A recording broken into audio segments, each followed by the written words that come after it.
A car is travelling at an initial velocity v0 and an acceleration given by the following equation, which accounts for air drag, so there's going to be air resistance impeding the motion. And k and m are constants, and v is the instantaneous velocity of the car. And we're asked to derive an expression for the velocity as a function of time.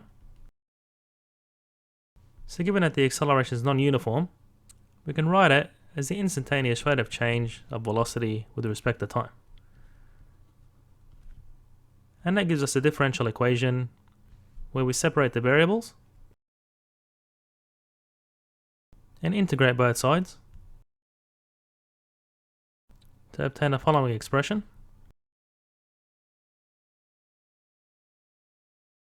And now we can apply our initial condition where the velocity at time 0 is equal to v0, and that'll give you the constant of integration.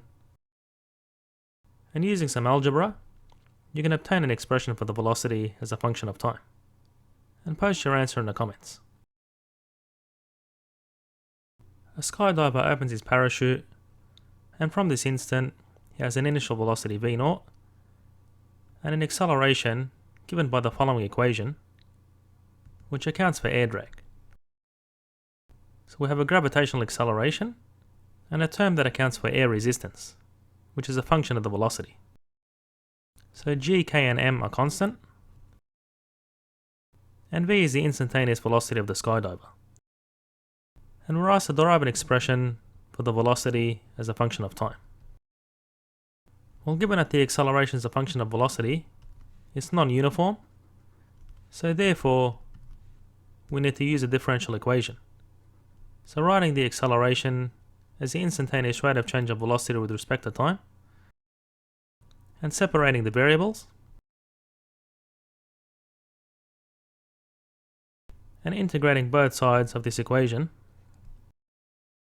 you can use u substitution to evaluate the integral on the left hand side, and on the right hand side it's straightforward.